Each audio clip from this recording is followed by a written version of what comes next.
మాట్లాడుతుంది మీరే ఉన్నారు. తండ్రి ఆత్మ మీలో నుండి మాట్లాడుచున్నాడే కానీ మాట్లాడేవారు మీరు కాదని అయ్యా మమ్మల్ని ధైర్యపరిచి వెళ్ళేటప్పుడు తండ్రి అయ్యా తండ్రి నీవే మమ్మల్ని నడిపిస్తున్నందుకు నీకు వందనాలు చెల్లిస్తున్నాం.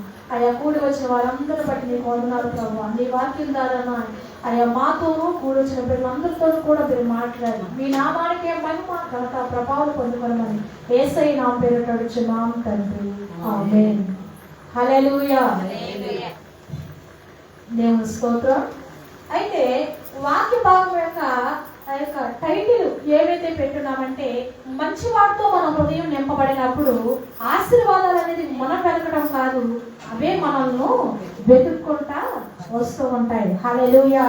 అయితే గత శనివారం రోజు ప్రభు మనతో మాట్లాడిన మాట ఏంటంటే ఈ యొక్క 7 లక్షణాల్లో మనకు ఉండాల్సింది దేవుడు మనకు తెలియజేసిన మాట మొట్టమొదటిగా ఏంటిది అంటే పవిత్రత. హల్లెలూయా. పవిత్రత అనేది ఎలాగంటే దేవుడి పిల్లలమైన మనందరి జీవితాల్లో ఎప్పుడు కూడా మనల్ని అపవిత్రపరచడానికి అవి ఎప్పుడు కూడా మన ముందు వస్తూనే ఉంటూ ఉంటాయి. అయితే మన అపవిత్రంగా చేయడానికి అవి ముందుకు వస్తున్నప్పుడు ఎలా వస్తుందంటే అపవిత్రత అనేది మాటల ద్వారా, చూపుల ద్వారా, ప్రవర్తన ద్వారా, అవునా, ఇవన్నీ కదా మనం మాట్లాడుతుంది. అయితే ఈ రీతిగా అపవిత్రత అనేది మన దగ్గరికి వస్తూ ఉంటది. మనల్ని అపవిత్రులు చేయడానికే దుష్టుడు ఎప్పుడు కూడా మన పక్కనే పొంచి ఉంటాడు. అయితే అపవిత్రతను మనము పవిత్రంగా బ్రతకాలి అని అంటే అపవిత్రతను ఎదిరించాలి. హల్లెలూయా. వాటిని ఎదిరిస్తే అక్కడి నుంచి అది పారిపోతుంది. అయితే దాని గురించి మనం శనివారం రోజు బైబిల్ గ్రంథంలో ఒకరి గురించి మనం మాట్లాడుకున్నాం. ఎవరి గురించి? యేసేపు గురించి కదా, యేసేపు గురించి. అయితే యేసేపుకు ఒక స్త్రీ దగ్గరగా వచ్చి నువ్వంటే నాకు ఇష్టం అని చెప్పి ఎంతో తనని అనుదినము కూడా తన మాటలతో ఏం చేస్తున్నాయి, తన వైపుకు తిప్పుకోవడానికి ప్రయత్నం చేస్తూ ఉంది. అయితే యేసేపు ఏం చేశాడు? ఏ మాత్రము ఆమె మాట విన్నవాడు కాడు. హల్లెలూయా. అది కూడా అప్పుడు రాయబడింది. ఇంకొంచెం ముందుకు వచ్చింది ఆ స్త్రీ. ఏం జరిగిందంటే అతని పైన ఉన్న యేసేపు ఉన్న పై వస్త్రాన్ని ఆమె తన చేతిలోనికి లాగేసింది. అయితే ఏం చేశాడు యేసేపు? అక్కడ ఉన్నాడా? పారిపోయాడు. హల్లెలూయా. అంటే మనల్ని అపవిత్రపరచడానికి ఏదైతే మన ముందుకు వస్తా ఉంటుందో వాటి విషయంలో మనం ఆ స్థలంలో నిలబడకూడదు, అక్కడ ఉండకూడదు. అంటే మనం ఫోన్ చూస్తూ ఉంటే చాలా వస్తూ ఉంటాయి, టీవీలు పెడతా ఉంటే చాలా వస్తూ ఉంటాయి. మనం ఇంటికి అంటే ఒక మార్గం మధ్యగా మనం వెళ్తా ఉంటే అటో ఇటో వారపోస్టులు ఏవోటి కనపడుతూనే ఉంటా ఉంటాయి. అయితే వాటిని ఒక్కసారి చూడటంలో తప్పలేదు, ఎందుకంటే మనం వెళుతూ ఉన్నాం కాబట్టి అవి మనకి కనిపిస్తూ ఉంటాయి. అయితే రెండోసారి ఇది ఏంటబ్బా అని రెండోసారి మళ్ళా ఆ ఫోన్లో వెనక్కి వెళ్ళింది, మళ్ళా తీసుకొచ్చి చూస్తాం చూసారా, అప్పుడే అపవిత్రత అనేది పాపంలాగా మనలోకి చోటు చేసుకుంటా ఉంటది. అందుకనే అపవిత్రత ఉన్న చోట మనం ఏం చేయాలంటే అక్కడి నుంచి బయటకు వచ్చేయాలి. అందుకని అక్కడ యేసేపు కూడా అపవిత్రత కలుగుతుంది అనుకున్న ప్రదేశంలో ఆ స్థలంలో ఉండకుండా ఆ స్త్రీ దగ్గర నుంచి యేసేపు పారిపోయాడు. హల్లెలూయా. అయితే రెండో విషయం మనం మాట్లాడుకున్నాం కదా, దేని కొరకు? నిగ్రహము. హల్లెలూయా. నిగ్రహము అని అంటే ఏంటిది? నిగ్రహము అంటే దేవుని స్తోత్రం. హల్లెలూయా. నిగ్రహము అంటే ఒక కంట్రోల్ లో ఉండటం కదా, ఒక కంట్రోల్ లో ఉండడం, బ్యాలెన్స్ గా నడిపించుకోవడం, ఇవంతా మితముగా ఉండటం, ఇవన్నీ కూడా నిగ్రహం. అయితే ఒక మాటలో చెప్పాలంటే ఈ దానియేలు షడ్రకు మిషన్కి అమ్ముకోలేదు. కానీ ఆ బబులోను దేశంలోకి వచ్చినప్పుడు రాజు భోజనాన్ని, రాజు పానం చేయ ద్రాక్షారసాన్ని వీరు తిరస్కరించారు. ఎందుకని? వాళ్ళు తనకు వాళ్ళు వాటిని స్వీకరించడం వల్ల అపవిత్రపరచకూడదని ఉద్దేశంతో అక్కడ వాళ్ళు దాన్ని ధిక్కరించడం అనేది జరిగింది. అయితే వాళ్ళు దేని మీద నిలబడ్డారు అని అంటే ఒక నిర్ణయం చేసుకున్నారు. నిర్ణయం చేసుకున్న దాని మీద వాళ్ళు ఏం చేశారంటే నిలబడ్డారు. హల్లెలూయా. నిగ్రహము అంటే నిర్ణయించుకున్న దాని మీద నిలబడటమే నిగ్రహం. దేవుని స్తోత్రం. హల్లెలూయా. ఈ రీతిగా 2 విషయాలు ప్రభు మనతో మాట్లాడటం అనేది జరిగింది. అయితే మేము ఈ వారంలో వైజాగ్ వివాహానికి మేము వెళ్ళాము. అయితే నిగ్రహం అనే విషయంలో దేవుడు ఎలాగైనా మన దాకా తీసుకొస్తాడు, అసలు నిలబడతామా లేదని పరీక్షిస్తా ఉంటాడు. అయితే నిజంగానే ఇది నాకు ఎదుర్కొంది. అంటే మేము వివాహానికి వెళ్ళాం, అంతా కూడా బాగానే జరుగుతుంది. అయితే మా హస్బెండ్ యొక్క మేనత్త గారు పూలు తీసుకురమ్మని చెప్పారు. అయితే నేనైతే ఫస్ట్ నుంచి మామూలుగా దైవ సందేశాలను నిలబడతాను, కానీ నేను కొంచెం మరీ అలాగా ఉండకూడదు అని చెప్పి నేను పెట్టుకోకూడదని ఆలోచించి నేను ఇంకా దాని జోలికి పోవాలి. కొన్ని సంవత్సరాలు అయిపోయింది. అయితే వివాహం కాబట్టి అందరూ అలాగ ఉన్నారు కాబట్టి వాళ్ళు తీసుకొచ్చి పూలు ఇస్తుంటే వద్దనకూడదు అని చెప్పి వేరే వాళ్ళు చెప్తున్నాను. సరే వాళ్ళకి ఇచ్చింది, మళ్ళీ నా దాకా వచ్చారు. నేను ఇంకా వద్దునని చెప్పేశాను. వద్దనకూడదని గబుక్కుని ఆవిడ ఇచ్చేసి వెళ్ళిపోయింది. అయితే తీసుకెళ్ళి నా హ్యాండ్ బ్యాగ్ లో పెట్టుకున్నాను. అయితే ఏం చేయాలి ఇప్పుడు? అటెల్లా ఇటెల్లా వాళ్ళిద్దరు మేనత్తలో ఉన్నారు. మా వారి యొక్క అటెల్లా ఇటెల్లా చూస్తా ఉన్నారు. ఎలాగుందా, ఏం పెట్టుకోలేదని ఒకసారి అడిగారు. ఇంటి నుంచి వచ్చినప్పుడు ఒక నుంచి అట్లా వాళ్ళు కూడా అడిగారు. అయితే నేను దాని పట్ల అనుకున్నాను కాబట్టి, నేను ఒక విషయంలో నిర్ణయించుకున్నాను కాబట్టి దీని మీద నిలబడాలి కనుక ఇక నేను దాని జోలికి పోకూడదు. హల్లెలూయా. అయితే దాని విషయంలో మనకి టెంప్ట్ చేస్తూ ఉంటాయి, దగ్గరగా వస్తూ ఉంటాయి. అసలు దీంట్లో నిలబడతావా లేదా, ఉంటావా అని దేవుడు కూడా కొన్ని పరీక్షలు అనేవి మనకి పెడుతూ ఉంటాడు. అయితే దేవుడు మహాకృపను బట్టి దాన్ని జయించే కృపని అనుగ్రహించిన వాటిని తీసుకెళ్లి వేరే వాళ్ళకి ఇచ్చేశారు. హల్లెలూయా, హల్లెలూయా. అయితే ఈ దానియేలు షద్రకు మేషకు అబేద్నెగో కూడా బబులోను దేశంలో నుంచి వచ్చినప్పుడు వాళ్ళకి 16 నుంచి 19 సంవత్సరాలు ఒక చిన్న వయసులో వాళ్ళు అనుకున్న నిర్ణయం ఏంటంటే, నేను ఈ ద్రాక్షారసం తీసుకొని నేను అపవిత్రం కాకూడదు అనుకున్నారు. అప్పుడు వచ్చిన ఆ నిర్ణయము ఇంకా ఆ స్థలంలో నిలబడిపోయారు. అంతే, ఆ నిర్ణయం మీద నిలబడిపోయారు. ఇంకా అంతే, ఆ నిగ్రహంతో ఉన్నారు కనుక పవిత్రంగా నిగ్రహంగా నిలబడినా ఏం చేస్తాడని చెప్పాడు దేవుడు? గొప్పగా హెచ్చిస్తాడు. హల్లెలూయా, హల్లెలూయా. అందుకని ఒక ఉన్నత స్థానంలో యేసేపు నువ్వు చూసుకున్నా ఆ పవిత్రతను కాపాడుకున్నాడు, అపవిత్రతను ఎదిరించాడు. అందుకని యేసేపు కొరకు దేవుడు సింహాసనాన్ని సిద్ధపరిచాడు. ఆ రీతిగానే దానియేలు షద్రకు మేషకు అబేద్నెగోలు కూడా వాళ్ళు తన అపవిత్రపరచుకోకూడదని వారు ఒక నిర్ణయానికి వచ్చారు. ఆ నిర్ణయించుకున్న దాని మీద నిలబడి నిగ్రహంతో ఉన్నారు. దేవుడు వారిని తీసుకెళ్లి వెళ్ళి సింహాసనం మీదకి ఎక్కించాడు. హల్లెలూయా. వీరు కూడా ఎక్కడున్నారు తెలుసా? అన్ని దేశంలో ఒక ఘనమైన కీర్తి, పేరు, ప్రఖ్యాతి కలిగింది అని అంటే వారు అలాగ దేవుడి కొరకు నిలబడ్డారు. నీవు దేవుడి కొరకు నిలబడితే ఆయన నీ కొరకు నిలబడతాడు. హల్లెలూయా, హల్లెలూయా. అందుకే మంచి వారితో మన హృదయాన్ని నింపుకున్నప్పుడు ఆశీర్వాదాలు మనం వెతకడం కాదు. సింహాసనాన్ని యేసేపు వెతకలా, దానియేలు వెతకలేదు. షద్రకు మేషకు అబేద్నెగోలు ఒక మంచి ఉద్యోగ స్థానంలో ఉండాలని చెప్పి వాళ్ళు ఎత్తుకుంటూ అడగల.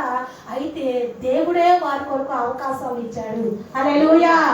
అందుకనే ఇక ఈ మంచి వాటితో 7 లక్షణాలతో మనం నింపబడాలని అనడానికి ఆ టైటిల్ ఏం పెట్టాము అని అంటే, అక్క ఆశీర్వాదాలు నీవు వెతకడం కాదు, అవే నిన్ను వెతుక్కుంటా వస్తాయి. హల్లెలూయా, హల్లెలూయా. అయితే గత శనివారం రోజు ఈ 2 విషయాల గురించి ప్రభు మనతో మాట్లాడాలి. ఈ దినాన మూడో విషయంగా దేవుడు మనతో ఏం చెప్తున్నారంటే దాతృత్వం. హల్లెలూయా. అంటే మనం వెలుగులో అంటే ఒక చెత్త కాలాన్ని విడిచిపెట్టి ఆ వెలుగులో చీకటిని విడిచిపెట్టి వెలుగులోకి మనం నడుస్తూ ఉన్నామంటే, మంచి వాటి వైపు మనం వెళుతూ ఉన్నామంటే మనం ఎక్కడున్నామంటే వెలుగులో నడుస్తూ ఉన్నాం. దేవునికి స్తోత్రం. అందుకనే వెలుగులో మనం నడుస్తూ ఉన్నప్పుడు ఈ మంచి వాటితో మన హృదయాన్ని నింపుకుంటూ ఉంటే ఆశీర్వాదాలు నిన్ను వెతుక్కుంటా వస్తా ఉంటాయి. హల్లెలూయా. అయితే ఈ మాటని పదే ఎందుకు మనం మాట్లాడుతున్నాం ఆశీర్వాదం అంటే, మనందరం కూడా కోరుకుంటాం కదా, మన మనసులో ఉంటది ఇలాగ ఉండాలి, ఈ స్థితిలో ఉండాలి, ఈ స్థాయిలో ఉండాలి, నేను ఆశీర్వదించబడాలి, నా బిడ్డలు ఆశీర్వదించబడాలి, నా కుటుంబం ఆశీర్వదించబడాలి అనేక మాటలు ప్రతి ఒక్కరు కూడా దేవుడి దగ్గర అనుకుంటూ ఉంటాం. అయితే దేవుడు ఏం చెప్తున్నాడంటే, ఈ మంచి వాటితో నీవు నింపబడాలి. మొదటిగా పవిత్రత, రెండోది నిగ్రహం, మూడోది దాతృత్వం. దేవుడికి స్తోత్రం. దాతృత్వం అంటే ఏంటి? దాతృత్వం, దానం ఇవ్వడం. హల్లెలూయా. దాతృత్వం అంటే ఇవ్వడం. హల్లెలూయా. దాతృత్వం అంటే ఇతరుల్ని ఆదుకోవడం, ఇవ్వడం, తర్వాత ఒక ఔదార్యం అనేది మనం కనుగొంటా ఉంటాం అన్నమాట. అయితే ఈ మాట ఎక్కడైనా ఉందా అంటే నేను ఈరోజు వాక్య భాగాల్లో కొన్ని అండర్లైన్ చేయించాలని అనుకుంటున్నాను. ఎందుకంటే మీకు ఆల్రెడీ తెలిస్తే దేవుని స్తోత్రం, తెలియకపోతే అలా చేస్తున్నాను అనుకో. ఎప్పుడైనా ఆ మాట మన బైబిల్ చదువుతుండగా దాని మీద దృష్టి పడితే మన ఒక వాక్యం మన హృదయాలు మరింత స్థిరంగా ఉంటుంది. దేవుని స్తోత్రం. లూకా సువార్త 6వ అధ్యాయము 38వ వచనం. దాతృత్వం అంటే ఇతరులకి ఇవ్వడం, ఇతరులకు ఇవ్వడం. అక్కడ రాయబడిన మాట 3వ లైన్లో ఉంటుంది, ఇయ్యుడి మీకు ఇవ్వబడును. అది అదొక్క మాట అండర్లైన్ చేయడము. ఇయ్యుడి మీకు ఇవ్వబడును. దేవుడు స్తోత్రం. అంటే దేవుడు చెప్తున్నాడు, మీరు ఇవ్వండి, మీకు ప్రతిఫలం ఇచ్చేది నేను. అవునా? అంటే మనం ఇతరులకి ఇస్తా ఉంటే దేవుడు మనకు ప్రతిఫలం ఇస్తాడంట. అందుకనే ఫిలిప్పీ 4:19 ఏముందంటే, క్రీస్తునందు మహిమలో దేవుడు మీ ప్రతి అవసరం కూడా తీరుస్తాడు. హల్లెలూయా. అంటే ఎవరిస్తున్నారు? దేవుడు ఇస్తున్నారు. మనం ఎవరికి ఇస్తున్నాం? దేవుడికి ఇస్తాం, దైవజనులకి ఇస్తాం, ఎందుకన్నా దీనులకు కూడా మనము హెల్ప్ ఇస్తా ఉంటాం. అయితే మీరు ఇవ్వండి, నేను మీకు ఇస్తాను. ఈ మాట ఒకసారి మనసులో పెట్టుకోండి. ఇయ్యుడి మీకు ఇవ్వబడును. ఆ ఒక మాట మాత్రం అండర్లైన్ చేసుకోండి. అయితే అక్కడ ఒక మాట రాదంటే అసలు బైబిల్ గ్రంథంలో ఇచ్చిన వాళ్ళు ఎవరైనా ఉన్నారా అని అంటే నిజంగా చాలా మందే ఉన్నారు. అయితే బైబిల్ గ్రంథంలో 4 సువార్తల్లో కూడా ఈ వాక్య భాగము రాయబడి ఉంది. ఏదంటే యేసు ప్రభువారు ఒక అరణ్య ప్రాంతంలోకి వెళ్ళారు. దాదాపుగా ప్రభువారు ఆ దిశగా వెళుతూ ఉన్నారని కొంతమంది పట్టణాల్లో నుండి గ్రామాల్లో నుండి కాలి నడకతో యేసు ప్రభువారిని వెంబడిస్తూ వెళుతూ ఉన్నారు. హల్లెలూయా. అలాగున కొన్ని వేల జనాంగం వచ్చేసారంట. ఆయన వాకు వింటూ వింటూ ఉంటా ఉండగా ఎలాగైపోయిందంటే చీకటి పడిపోయింది. హల్లెలూయా. ప్రతిపోతుంది. అప్పుడు శిష్యులు ఏమన్నారంటే, అయ్యా వీళ్ళందరూ కూడా పంపించే భోజనం కొనుక్కోవడానికి అని చెప్పి శిష్యులు యేసు ప్రభువారితో అంటారు. అయితే యేసు ప్రభువారు అన్న మాట, వారు ఎక్కడికి వెళ్ళనక్కర్లేదు, మీరే వారికి భోజనం పెట్టండి అని ప్రభువారి శిష్యులతో మాట్లాడతారు. అయితే వీళ్ళు అనుకుంటా ఉంటారు, ఇంతమందికి ఆహారం అంటే ఈ చుట్టుపక్కల ఎక్కడ కొట్లకి వెళ్ళినా కూడా ఎన్ని ధ్యానాలను పెడితే మనం ఎంతమందికి ఆహారం పెట్టగలుగుతాము అని చెప్పి వాళ్ళ మనసులో అనుకుంటా ఉంది. అయితే అక్కడ ఒక మాట వస్తుంది. ఎవరంటే ఆంద్రేయ యొక్క శిష్యుడు, మీ దగ్గర ఏమైనా ఉన్నదా అని ఆ జన సమూహాలలో ఆయన అడగడం అనేది జరిగింది. హల్లెలూయా. అయితే ఒక చిన్న పెట్ట దగ్గర ఏమున్నాయి అని ఏమన్నాయి?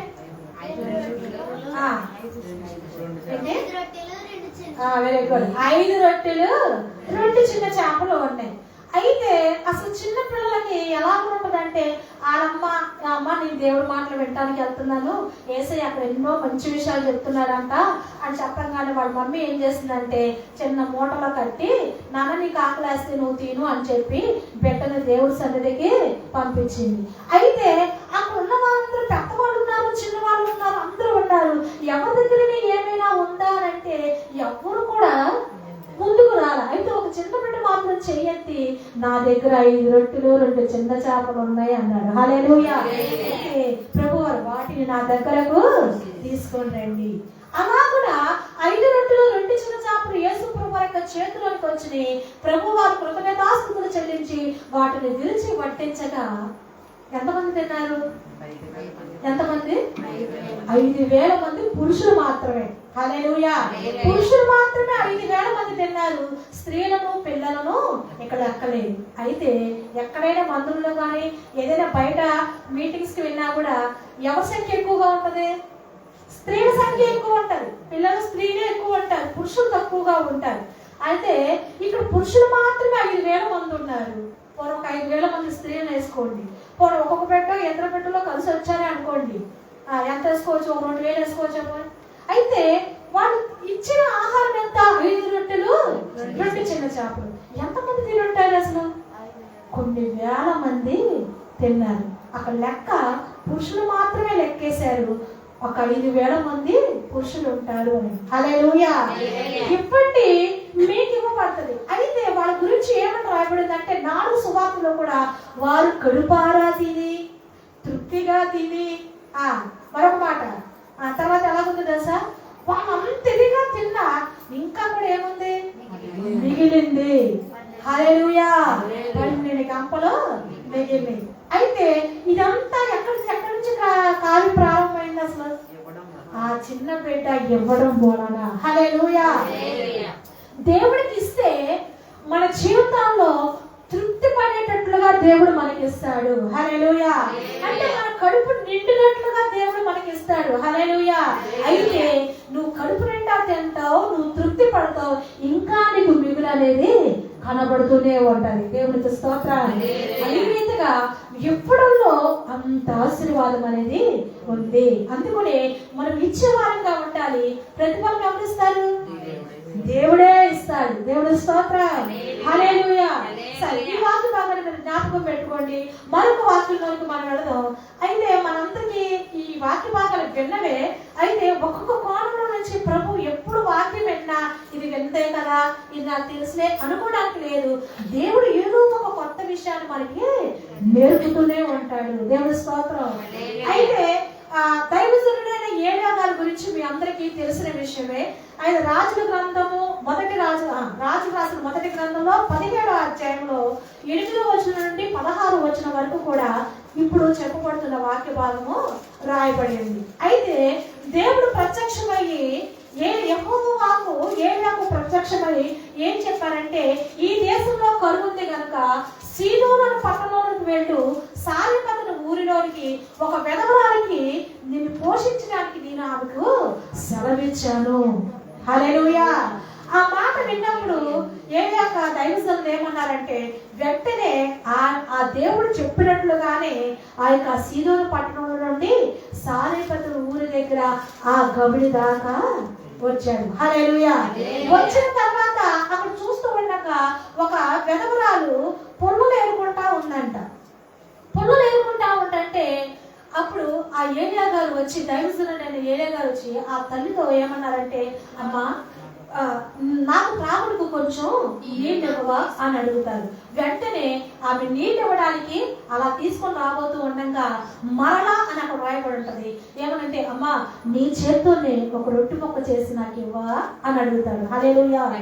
అయితే ఆ మాట నీళ్ళు ఆమె ఇచ్చింది. ఆ రొట్టె మొక్క అనగానే ఈమె ఎలా స్పందించిందంటే, అయ్యా నా దగ్గర అయితే ఏ అప్పాలు కూడా నా దగ్గర లేవు, ఇగో నేను పొలం ఏరుకుంటున్నాను, నా తొట్టులో కొంచెం పిండి ఉంది, నా పుట్టులో ఇంతే కొంచెమే నూనె ఉంది, ఈ అప్పం చేసుకొని ఇక మా జీవితం ఇలాగా కాలం వెలబుచ్చుకుందాం అనుకుంటున్నాను అని చెప్పి తన ధైర్యంగా మాట్లాడుతుంది. అయితే ఆ ఏలియా గారు మాట్లాడిన మాట ఏంటంటే, దేవుడు చెప్తున్న మాట, దేవుడు సెలవిస్తున్నాడమ్మా, నీవు చేసిన అప్పములో మొదటిగా నాకు పెట్టు, ఆ మొదటి అప్పం చేసి నాకు తీసుకుంటరా అని చెప్పి దేవుడు మాట్లాడుతున్నాడు. అప్పుడు నీ తొట్టులో ఉన్న పిండి తక్కువ కాదు, నీ పుట్టిలో ఉన్న నూనె అయిపోదు. హల్లెలూయా. ఆ మాట చెప్పిన తర్వాత అక్కడ రాయబడిన మాట, ఏలియా సెలవిచ్చిన ప్రకారముగా ఆ స్త్రీ అప్పము తీసుకొని ఏలియా గారికి పెట్టింది. దేవుడి స్తోత్రం. అయితే అక్కడ రాయబడిన మాట, ఆ తొట్టిలో ఉన్న పిండి అయిపోలేదు, బుట్టిలో ఉన్న నూనె అయిపోలేదు. అంటే పిండి తక్కువ కాలేదు, నూనె అయిపోలేదు. దేవునికి స్తోత్రం. అయితే ఇవ్వడంలో ఎంత ఆశీర్వాదం ఉందంటే దాని కింది వలైలో ఒక మాట ఉంటది. ఏముందంటే, అతడును అంటే ఏలియా దైవజనుడు, ఏలియాను ఆమెయు ఆమె ఇంటి వారును అనేక దినాలు పోషించబడ్డారు. హల్లెలూయా. హల్లెలూయా. ఒక్కసారి ఆమె ఇచ్చింది, వాళ్ళు ఎలాగ పోషించబడ్డారంట, అసలు ఇంట్లో వాళ్ళందరూ కూడా అనేక రోజులు వారు పోషించబడటం అనేది జరిగింది. దేవునికి స్తోత్రం. అంటే ఇవ్వడంలో ఎంత ఆశీర్వాదం ఉందంటే, అయితే అనుకుంటా ఉంటారు, ఏమనుకుంటారంటే, వంటే పెడతామమ్మా, ఎలా అనుకుంటారు, వంటే పెడతాము అని అంటా ఉంటారు, ఏది లేకే అని అంటా ఉంటారు కొంతమంది. అయితే దేవుడితో మాట్లాడుతున్న మాట కదా, ఉంటే పెడతాం కాదు, ఉన్న దాంట్లోంచే నువ్వు పెట్టాలి. హల్లెలూయా. హల్లెలూయా. ఏదైతే మనకుందో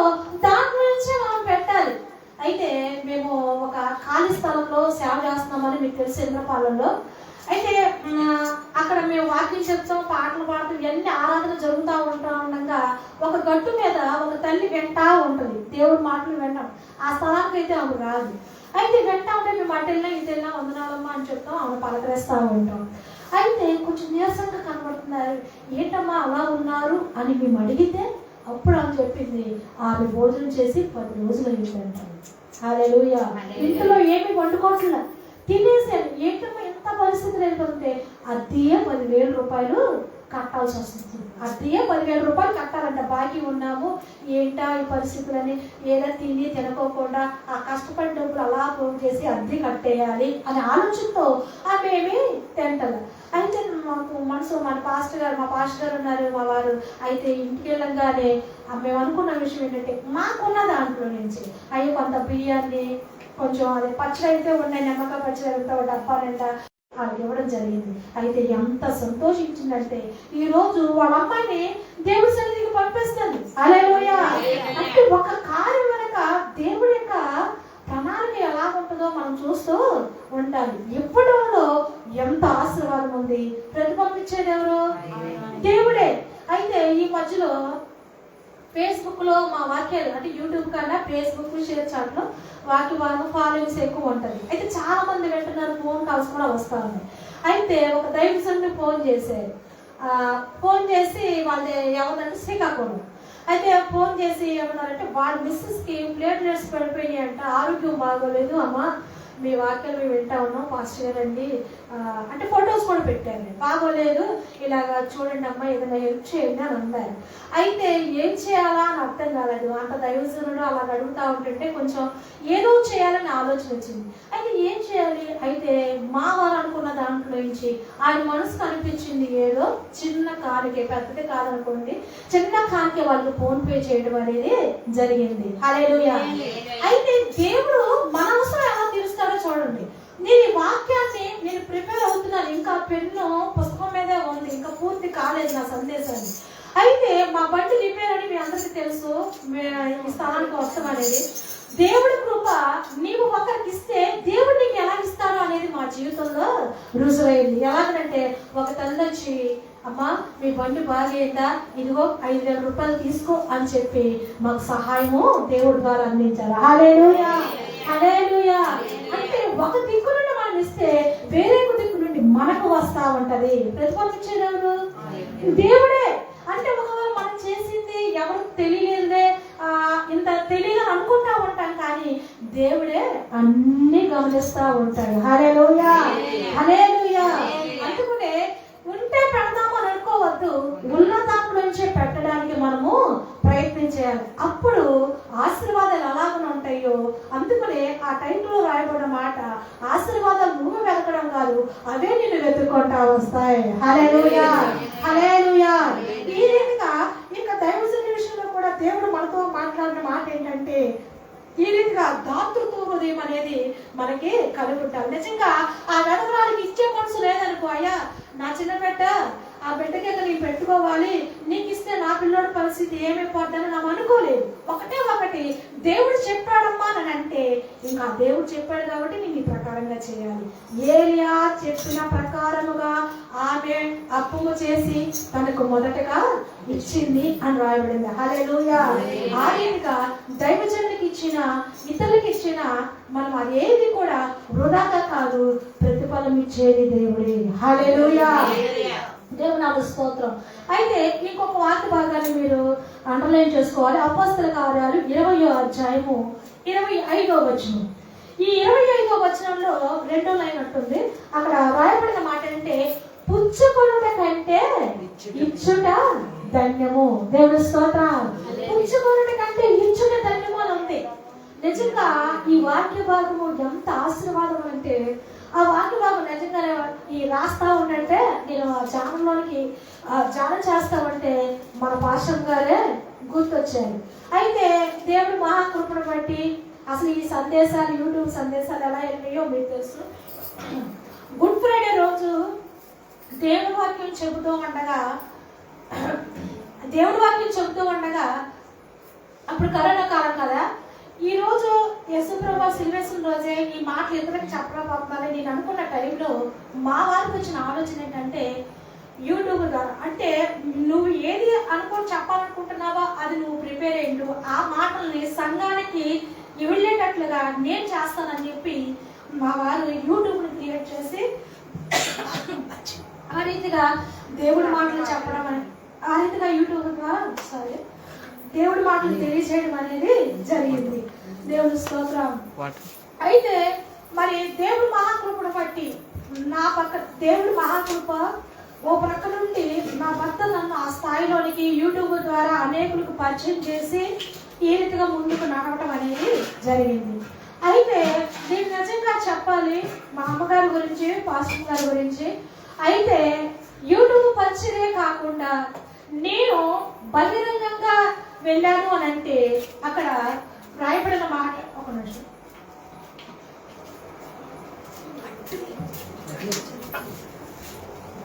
బహిరంగంగా దాదాపుగా ఒక 4-5 స్థలాల్లో బయటికి మీటింగ్స్ కి నేను వెళ్ళానంటే అది దేవుడి కృప, అమ్మగారు ఇచ్చిన ఆ యొక్క గిఫ్ట్. దేవుడు నాకు గిఫ్ట్ గానే ఇచ్చాడు. దేవుడి స్తోత్రం. నిజంగా ఎవరో దైవజనులు ఎవరో తెలియదు, ఆ ఊర్లో ఆ ప్రాంతాలు అయితే నాకు తెలియదు. మరి తల్లిగారితో పాటు నన్ను కూడా ఆ స్థలానికి తీసుకెళ్లి మీటింగుల్లో దేవుని యొక్క సందేశాన్ని ఇవ్వడానికి దేవుడు ఎంతో గొప్ప కృప అనుగ్రహించాడు. హల్లెలూయా. అయితే అక్క సందేశాలు ఇచ్చిన తర్వాత నేను మాట్లాడాను, తర్వాత అమ్మగారు కూడా మాట్లాడారు. మరి దేవుడి సందేశం ఇచ్చారు కదా, మరి వాళ్ళు వెళ్ళేటప్పుడు కానుకిస్తారు కదా, కానుక ఇస్తే అవి ఎప్పుడూ తీసుకోలేదు. నేను వెళ్ళిన ఒక 4-5 స్థలాల్లో కూడా ఆమెతో పాటే నేను ఉన్నాను. తిరిగి వాళ్ళకే ఇచ్చారు. హల్లెలూయా. ఒక ఆశ ఏమనుకున్నారంటే, పుచ్చుకొనుట కంటే ఇచ్చుట ధన్యము. దేవుడి స్తోత్రం. అంటే వాళ్ళు కష్టపడ్డారు, దేవుడి సందేశం ఇచ్చారు, మరి ఎంతో వాళ్ళు తృప్తిగా అమ్మ మీరు తీసుకోవాలి అని అన్నారు. అయితే నేను తీసుకున్నానా అని చెప్పి తిరిగి వాళ్ళకే ఇచ్చేశారు. హల్లెలూయా. అయితే నేను కూడా దేవుడి సందేశాలకి యూట్యూబ్ ద్వారా దేవుడు నన్ను బహిరంగంగా బయటికి తీసుకెళ్ళి వెళ్తానికి కానీ, లేకపోతే అమ్మగారి ద్వారా నేను మీటింగుల్లో 4-5 స్థలాల్లో ఒక మీటింగులో మాట్లాడటానికి కానీ దేవుడు ఎంతో మహా గొప్ప కృప అనుగ్రహించాడు. హల్లెలూయా. హల్లెలూయా. అయితే ఈ పుచ్చుకొనుట కంటే ఇచ్చుట ధన్యము అనే వాక్య భాగంలో ఎంత ఆశీర్వాదం ఉందంటే, ప్రతిఫలం ఇచ్చేది దేవుడే, ప్రతిఫలం ఇచ్చేది దేవుడే.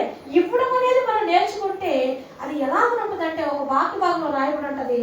ఆ వాక్య భాగం కూడా మీరు అండర్లైన్ చేసుకోవాలి. సామెతలు 19:17. అయితే ఆ వాక్య భాగంలో ఏముందంటే, పేదలను కనికరించువాడు యెహోవాకు అర్పించువాడు, వాడి ఉపకారానికి ఆయన ప్రత్యుపకారం చేయడు. హల్లెలూయా. హల్లెలూయా. ఆ మాటని ఒకసారి మీరు జాగ్రత్తగా 2 సార్లు కూడా మీరు చదవండి, రాకపోతే మరలా చదవండి. అక్కడ రాయబడి ఉంటది, పేదలను కనికరించువాడు యెహోవాకు అర్పించేవాడంట.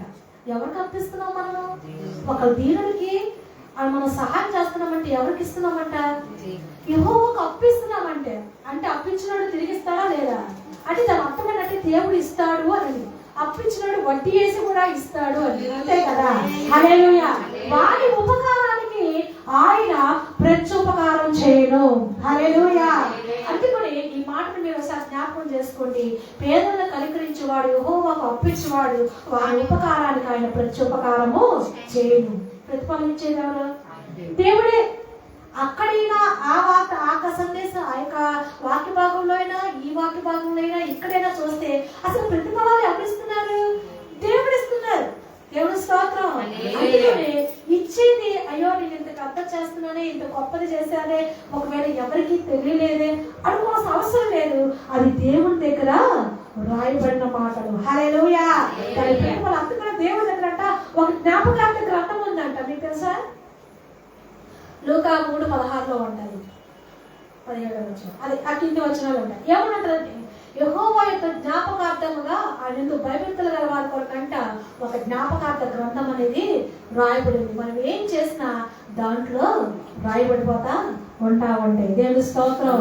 అందుకనే ఆయన ఉపకారానికి వారికి మనం ఇస్తూనే ఉండాలి. ఇచ్చినప్పుడు దేవుడి యొక్క ప్రతిఫలాలు అనేది మనం తప్పకుండా చూస్తూ ఉంటాం. అయితే మరొక వాక్య భాగాన్ని మనం చూడబోతున్నాం. ఆ వాక్య భాగంలో ఏముందనంటే మత్తయి సువార్త 25వ అధ్యాయంలో ఇప్పుడు చెప్పబడుతున్న మాట ఉంది. అయితే ప్రభు వారు ఒక ఉపమానం చెప్తున్నారు. ఏమని మాట్లాడుతూ ఉన్నారంటే, లోకం పుట్టినది మొదలుకొని సమస్తమైన జనులారా, అక్కడ దేవుడు పిలుస్తా ఉండి అక్కడ గొల్లవాడు మేకలను గొర్రెలను వేరు చేసినట్లుగా 2 గుంపులు చేశాడంట. అయితే కుడివైపున ఉన్న వారిని చూసి, నా తండ్రి చేత ఆశీర్వదించబడిన వాళ్ళారా, ఆ లోకం పుట్టిన మొదలుకొని మీ కొరకు సిద్ధపరిచిన రాజ్యంలోనికి రండి, స్వతంత్రించుకోనండి అని చెప్పి అక్కడ ప్రభు మాట్లాడటం అనేది జరిగింది. అయితే వాళ్ళు అవక్కైపోతున్నారు. ఏంటయ్యా అని ఆ నీతిమంతులు అని అక్కడ రాయబడింది. నీతిమంతులు అని అంటారు. ప్రభు ఏం మాట్లాడుతున్నారంటే, నేను ఆకలిగా ఉంటే నువ్వు నాకు అన్నం పెట్టావు, నేను దప్పికతో ఉంటే నా దాహాన్ని తీర్చావు, నేను వస్త్రహీనుడుగా ఉంటే నాకు వస్త్రాన్ని ఇచ్చావు, నేను పరదేశంగా ఉంటే నీ ఇంట్లో కొద్దిగా నాకు చోటు ఇచ్చావు, నేను రోగి అయి ఉంటే నన్ను పరామర్శించడానికి నీకు వచ్చావు అని చెప్పి ప్రభు మాట్లాడుతూ ఉన్నాడు. అయితే అలా మాట్లాడుతుంటే ఈ నీతిమంతులు కూడా అప్పుడు ఆశ్చర్యపోతున్నారు.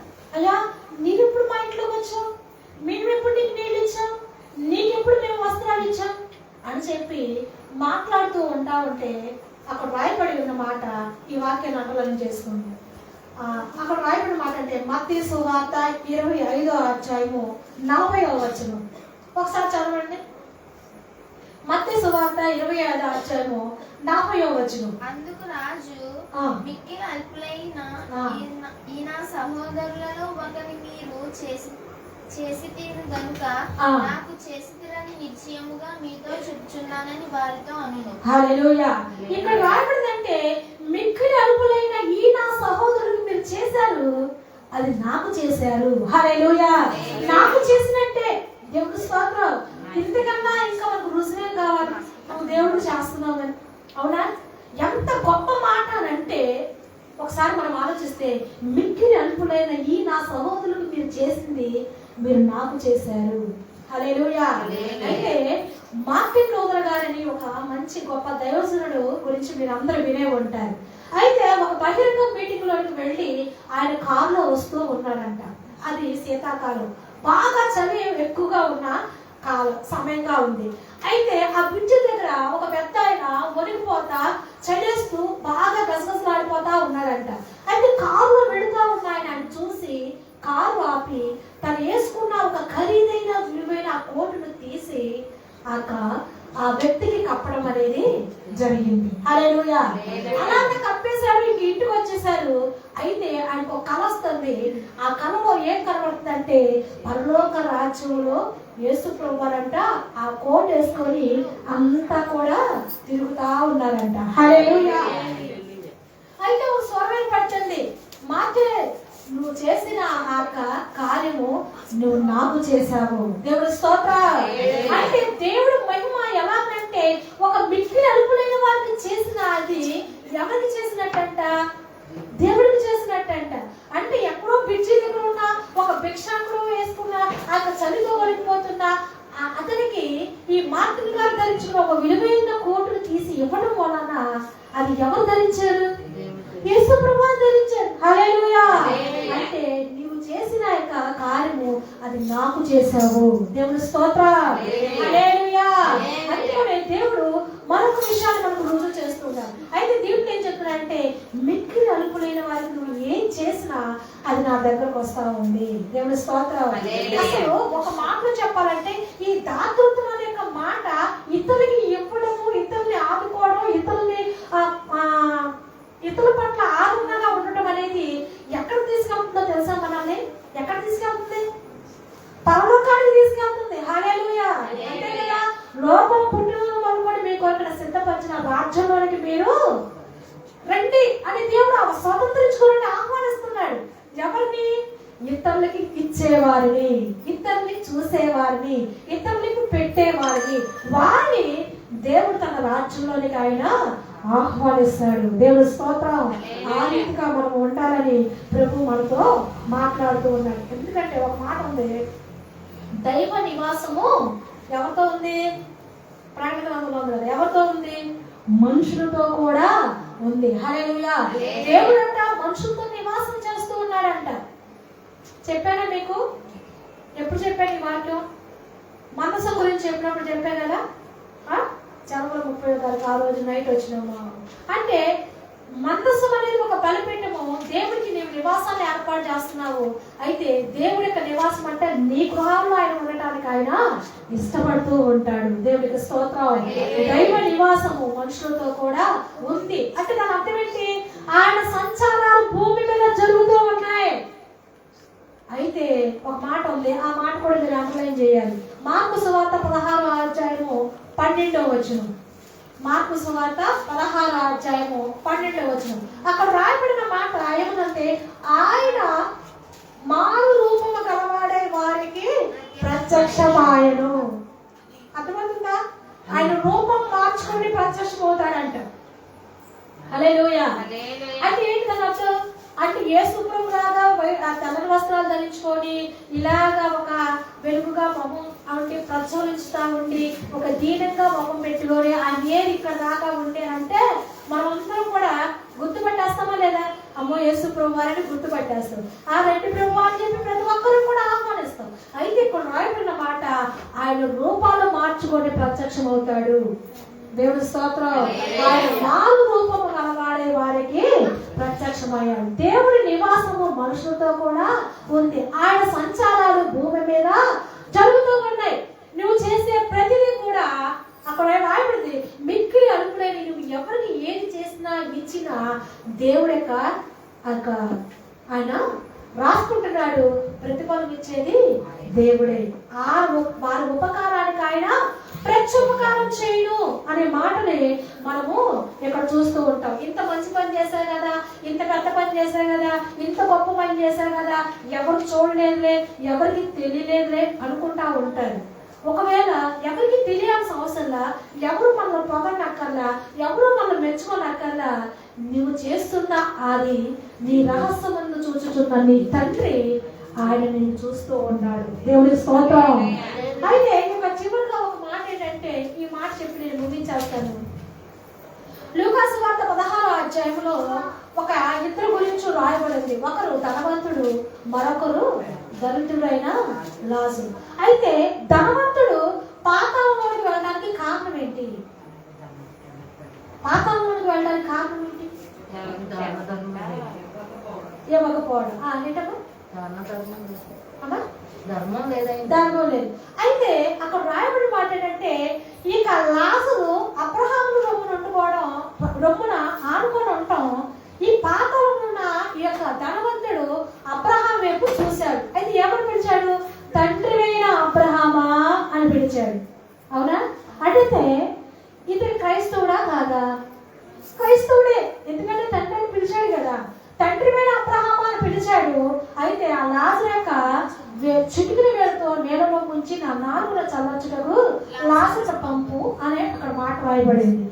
అయితే ఇతడు క్రైస్తవుడే, ధనం కలిగిన వాడే. అయితే ఎవరు పట్టించుకోలేదు? మరొక క్రైస్తవుడిని పట్టించుకోలేదు. ఇతడు క్రైస్తవుడు అయి ఉన్నాడు, దేవుడు ఇతన్ని ఆశీర్వదించాడు. అక్కడ ధనవంతుడనే రాయబడి ఉంది, పేరైతే లేదు, ధనం కలిగిన వాడే ఉంది ఆయన పేరు. అయితే అక్కడ రాయబడిందంటే లాజరు ఇంటి వాకిట కదా, ఆ ఇంటి వాకిటే పడున్నాడు. అవునా? అయితే నువ్వు దేవుడు పెట్టినావు, నీ ఇంటి వాకిట ఉన్న వారిని, నీ ఎదుటి వ్యక్తినే క్రైస్తవు నువ్వు పట్టించుకోకపోతే ఎక్కడికి వెళ్తామో తెలుసా? మనం ఎక్కడికి వెళ్తాం? ఒకసారి చదవండి, లూకాసు వార్త 16వ అధ్యాయం చదవండి. ఆ మాటల్లో రాయబడి ఉంటది. అక్కడ తండ్రి మీద అబ్రహామా నువ్వు పిలిచావు, నువ్వు క్రైస్తవుడవే, అయితే నీ తోటి క్రైస్తవుడు నువ్వు పట్టించుకోకపోతే, అతను దీని స్థితిలో ఉన్నాడు కదా, ఆ ఇంట వాకిట పడున్నాడంటే ఆ ఇంట వాకిటి నుంచి ఎన్నిసార్లు వెళ్ళాడు, ఎన్నిసార్లు వచ్చాడు కదా. మరి అతని పేరు కూడా తెలుసు. ఆ లాజరును పంపి నా నాలుగులో చల్లార్చుటకు పంపు ప్రభు అని అబ్రహాం తండ్రి అయిన అబ్రహాం అని పిలిచాడు. అంటే అతని పేరు కూడా తెలిసిపోయింది. అయితే మరి ఏ రోజున అక్కడ రాయబడింది, బల్లం మీద నుండి పడు రొట్టె ముక్కల చేత తన ఆకలిని తీర్చుకున్నాడు. అయితే ఏ రోజు కూడా ఇప్పుడు అన్నం పెట్టినట్టుగా లేదు. ఒక వస్త్రం ఇచ్చినట్లుగా లేదు. అందుకనే ఎక్కడున్నాడు? పాతాళంలో ఉన్నాడు. హల్లెలూయా. మనం చాలా చాలా జాగ్రత్తగా ఉండాలి. అయితే క్రైస్తవులైన మనము తోటి క్రైస్తవుని చూడాలి. అల్పులైన వారిని, దీనులైన వారిని, పేదలైన వారిని మనం కనికరించాలి, ఇవ్వాలి. నువ్వు అక్కడ రాయబడి ఏంటంటే మిక్కిలి అల్పులైన వారికి నువ్వు ఏది చేసినా నువ్వు నాకు చేస్తున్నావు, నాకు చేసినట్టే. పేదలను కనికరించేవాడు, యెహోవాకు అర్పించేవాడు, వారి ఉపకారానికి ఆయన ప్రత్యుపకారం చేస్తున్నాడు. దేవుడికి స్తోత్రం. మాట చెప్తుంటే వారి క్రియలు వారి వెంట వెళ్తున్నాయి అంట. చదివారా? ప్రకటన గ్రంథంలో ఉంది కదా అన్నమాట. అక్కడ రాయబడుతుంది వారి క్రియలు వారి వెంట వెళ్తున్నాయి అంటే ఏంటి? చేసుకున్న వాళ్ళకి చేసుకున్నంత. అర్థమైందా? చేసుకున్న వాళ్ళకి చేసుకున్నంత అంటే ఏంటి? నువ్వు ఏది చేసినా ఏమి ఇచ్చినా అవన్నీ కూడా దేవుడి యొక్క దృష్టిలోకి వెళ్ళిపోతా ఉన్నాయి. ప్రతిఫలం ఇచ్చుకుంటా వెళ్ళిపోతా ఉన్నాడు. దేవుడి స్తోత్రం. ఈ రోజు దేవుడు మనతో ఏం మాట్లాడుతున్నాడంటే మనకు కలిగి ఉండాల్సిన 7 లక్షణాల్లో 1 పవిత్రత, 2 నిగ్రహము, 3 దాతృత్వం. ఈ దాతృత్వం అనేది ఎక్కడ దాకా తీసుకెళ్తుందంటే దేవుడు రాజ్యాన్ని స్వతంత్రించుకునేటట్లు తీసుకెళ్తుంది. హల్లెలూయా. అందుకనే ఇవ్వడానికి మనం ముందుండాలి. పుచ్చుకొనుట కన్నా ఇవ్వడము ధన్యము అని ఉంది. ధన్యము అంటే ఆశీర్వాదకరము అని. అలాగా ఇవ్వడంలోనే ఎంత ఆశీర్వాదం ఉంది. దేవుడు చెప్తున్న మాట, ఆశీర్వాదాలు కావాలని మనం అందరూ వెతుక్కుంటా వెళ్తూ ఉన్నాం. అయితే నువ్వు వెతకడానికి అసలు నిన్ను వెతుక్కుంటా ఉంటే వస్తూనే నీ దగ్గరకు వస్తాయి. హల్లెలూయా. నిన్ను వెతుక్కుంటా వస్తాయి. ఎప్పుడు? ఈ మంచి లక్షణాలతో మన హృదయాన్ని నింపుకున్నప్పుడు. హల్లెలూయా. పవిత్రతతోనూ నిగ్రహముతోనూ దాతృత్వం కలిగి మనం ఎప్పుడైతే ముందుకు వెళుతూ ఉంటామో ఆ రీతిగానే ఆశీర్వాదాలు మనల్ని వెంబడిస్తూ ఉంటాయి. అప్పుడు దేవుడు మన ప్రతి అవసరతను కూడా దేవుడు తీరుస్తాడు. ఎలాగ తీరుస్తాడు? నువ్వు తృప్తి పడేటట్లుగా, నీకు కడుపు నిండా, ఇంకా నీకు మిగిలిండేటట్లుగా, ఇంకా ఇంకేముంది, అనేక దినాలు పోషించబడినట్లుగా. లేదు అయిపోయింది, ఎక్కువ వింటా ఉంటామా? ఇంట్లో అనుకుంటా ఉంటాం కదా, ఏది బియ్యం అయిపోయింది, పప్పు అయిపోయింది, బ్యాంక్ బ్యాలెన్స్ లేదు, ఇది జరగలా, ఇది అవ్వలా, లేవు లేదు అయిపోయింది. ఈ 3 పదాలు వాడుతూ ఉంటాము మన ఇంట్లో. అయితే దేవుడు చెప్తున్నాడు అది నేను తక్కువ కాకుండా చేస్తాను. అక్క పిండి తక్కువ కాలేదంట, ఆ బుడ్డిలో నుండి అయిపో లేదు అంటే అక్కడ తక్కువ కాదు, అయిపోదు. ఎప్పుడు? నువ్వు ఇస్తూ ఉన్నప్పుడు. దేవుడికి స్తోత్రాలు.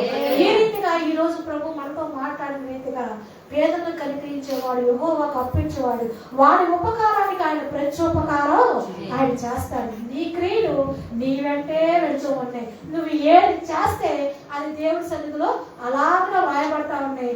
దాన్ని బట్టే దైవరాజ్యంలోనికి మనము ఆహ్వానించబడతా ఉంటాం. దీని విషయంలో ఈ దాతృత్వం చాలా విషయంలో చాలా మనం జాగ్రత్తగా ఉండాలి. వీటి విషయంలో ఎవరైతే జాగ్రత్త పడి నేను ఇలా ఉన్నానా లేదా, నా తోటి వాళ్ళు నేను పట్టించుకుంటున్నానా లేదా, నా ఎదుటి వాళ్ళు నేను పట్టించుకుంటున్నానా లేదా, ఉంటే పెడదామని అనుకోవద్దు. ఉన్న దాంట్లోంచి పట్టడానికి ప్రయత్నం చేయాలి. దేవుడు వారిని మాత్రమే ఆయన ఆశీర్వదించడానికి ఇష్టపడుతున్నాడు. ఈ వాక్యాన్ని బట్టి మనమందరం కూడా సరి చేయబడుతూ ఇంకా ఈ వాక్యానుసారంగా నడవడానికి మనం ప్రయత్నం చేద్దాం.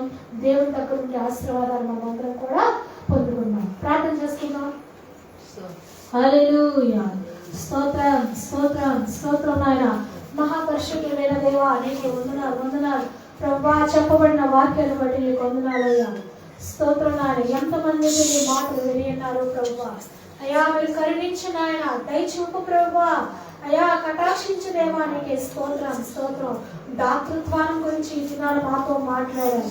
ఇవ్వండి మీకు ఇవ్వబడుతుంది. ప్రతిఫలం ఇచ్చేది నేనే, మీ అవసరాలు తీర్చేది నేనే. మీకు తృప్తి కలిగేటట్లుగా, మీరు కడుపారా తినగలిగినట్లుగా, ఇంకా మిగులుండేటట్లుగా నేను మిమ్మల్ని ఆశీర్వదిస్తానన్నావు ప్రభువా. అవును నాయన తండ్రి, ఇవ్వడంలో ఎంత గొప్ప ఆశీర్వాదం ఉందో ఈ దినాలను మాతో మాట్లాడావు నాయన. అయ్యా నీ సన్నిధిలో ప్రార్థిస్తున్నాం తండ్రి. ఈ విషయంలో ఒకవేళ ఎవరిమైనా ఇక్కడ అయ్యా తండ్రి ఇవ్వడంలో వెనకం చేశాము తండ్రి, అయ్యా తోటి క్రైస్తవులైన వారిని, దీనులైన వారిని మేము పట్టించుకోవట్లేదేమో నాయన. అయ్యా తండ్రి మీరు కరుణించండి నాయన. ఈ దాతృత్వ విషయంలో మేము పరిశీలన చేసుకుంటూ అయ్యా ఇక నుండి మీ ముందుకు అట్టి నాయన వాక్యాన్ని వాక్యానుసారంగా దాతృత్వ హృదయం కలిగిన వారుగా మా తోటి వారిని మేము ఆయన లక్ష్య పెట్టడానికి, ఆ ధనవంతుల వలె మేము ఉండకుండా అయ్యా నీ చిత్తానుసారంగా మేము నడిపించబడటానికి సహాయం చేయదేవా. అయ్యా నువ్వు సెలవిచ్చిన్నావు తండ్రి, నీకే స్తోత్రాలు. ఇవ్వడంలోనే ఎంతో ఆశీర్వాదం ఉందని అయ్యా తండ్రి, ఉన్న దాంట్లో నుంచి ఇవ్వాలి అని నువ్వు సెలవిచ్చావు తండ్రి. నీ కొందనాలు స్తోత్రాలయ్యా. నీ సన్నిధిలో ప్రార్థిస్తున్నావు. అది దైవజనునికి ఇచ్చిన, పేదలను అల్పులైన వారికి ఇచ్చిన, నువ్వు సంఘానికి ఇచ్చిన, నువ్వు దేవుడికి ఇస్తున్నావు అనుకుని ఏది నువ్వు ఇచ్చినా నేను నీకు ప్రతిఫలిస్తాను నువ్వు సెలవిచ్చావు. ఇట్టి మాటలు బట్టి ప్రభువా నీ నామంలో మేము ఆయన ఉజ్జీవింపబడటానికి నీ కృప దయచేయండి. మా తోటి వారిపై మేము లక్ష్య పెట్టడానికి నీ కృపను అనుగ్రహించండి. నీ వాక్యానుసారంగా మమ్మల్ని అందరూ కూడా నడిపించాయ్యా. ఈ వాక్యాన్ని లైవ్ ద్వారా ఎంతమంది అయితే వింటున్నారో అయ్యా తండ్రి, ఈ వాక్యము ఎంతమంది అయితే వినబోతున్నారో నీ మహాకృపలో వారిని దీవించండి. ఆశీర్వాదాలు నువ్వు వెతకడం కాదు, అవే నేను వెంబడించేటట్లుగా అవి జరుగుతాయి నువ్వు సెలవించావు తండ్రి. ఇటు వాక్యానుసారంగా దాతృత్వంతో మేము నింపబడటానికి నీ కృపలో దయలో మమ్మల్ని నడిపిస్తానని నమ్ముతూ యేసయ్య నా పేరు నడుచున్నాం తండ్రి. ఆమేన్. ఆమేన్. హల్లెలూయా. హల్లెలూయా. ఈ అవకాశం ఇచ్చిన అమ్మగారికి నా హృదయపూర్వకమైన వందనాలు చెల్లిస్తున్నాను. థాంక్యూ.